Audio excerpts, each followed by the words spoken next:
Project 2 is about creating some of the background information for future regeneration projects, things like feasibility studies, business plans, community consultations, and design work and drawings too. There have been 18 pieces of work commissioned that have then produced regeneration projects, either in progress or as a finished project. My name is Johnny. I'm the minister here at Rivertown. The driver at the base level is to try and make it accessible so that you can wheel in off the street, if that's the way you get around. It's a right mess trying to get over steps. It's all a bit up and down. We're up a stairs here where we're talking, so it would be good to put a lift in. When you put one lift in, you may as well put another lift in. When you put two lifts in, suddenly the budget already is big, so you may as well do the rest of it. And that's sort of where we've ended up, really. It's become a £2 million project just by wanting to make it accessible to everybody, so we can open our doors as widely as possible and make it a building that can be used by anybody over and over again. If we're not using the building, then what's the point of having the building? It should be worn and used, and the community should feel like it's a safe place for them to come. It is a church, but it's church with a small c, if you like. I don't think we'd be here with this large budget if we didn't think that it was achievable. But SPF, by what they've supported us to get the money on one level, but it's more than what the team have done. They've really been practical with seeing the benefit that something like this can have for the folks at Flintshire Council and for wider government officials to be able to catch that sense of what we're doing and seeing, oh yeah, we're going to support them.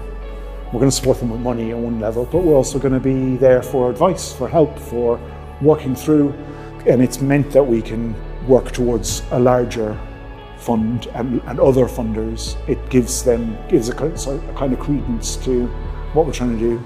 We've done lots and lots of consultation all the way along to try and find out what's wanted, you know. It becomes a kind of one-stop shop.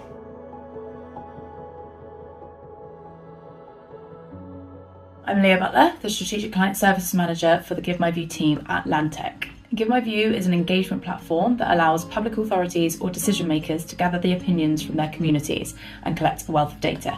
The whole purpose is to reach more members of the communities, allowing as many people as possible to have a say on the topics that are important to them.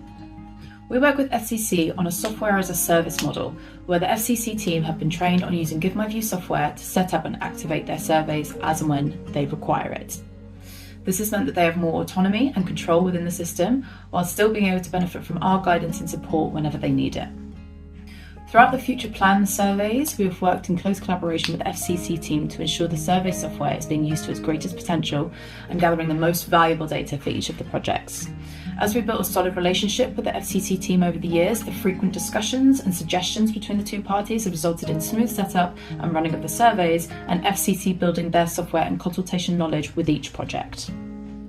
Using digital tools such as Give My View allows data gathering to become very easy and at a much larger scale to those more traditional methods.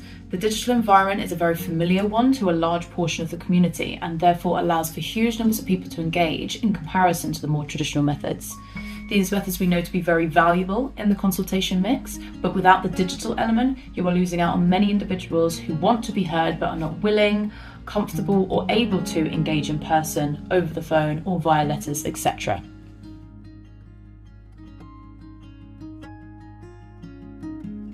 My name's Roger. I work with an organisation called Do Well, and we've been commissioned by Flintshire County Council to have a look at Buckley Baths and see if we can get together a group of people who want to develop a sustainable future for the baths. Essentially what we've done is pick up a lot of the work that had been done already by Flintshire County Council. They held some consultation events, they created a film to generate interest and find out what people thought about the baths, and it was very clear that sort of the baths meant an awful lot to the people of Buckley.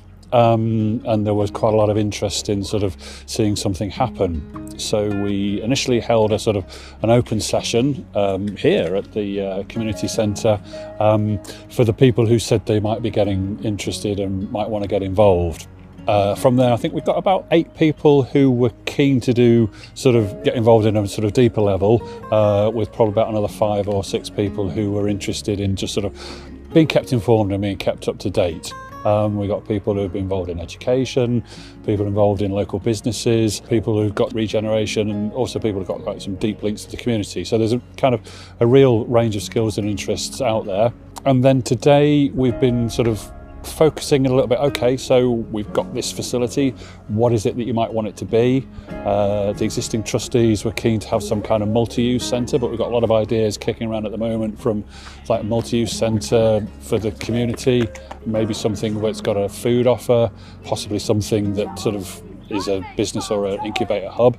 We are keen that we don't kind of take away from what's already within Buckley as well, so there's a bit of work going on consulting with businesses about what they might want to see there as well. The SPF funding, I guess, is paid for kind of mine and my colleague Lisa's time to, I guess, host some meetings really. You kind of need somebody to pull the community together, to host the meetings, link in with people, that kind of thing.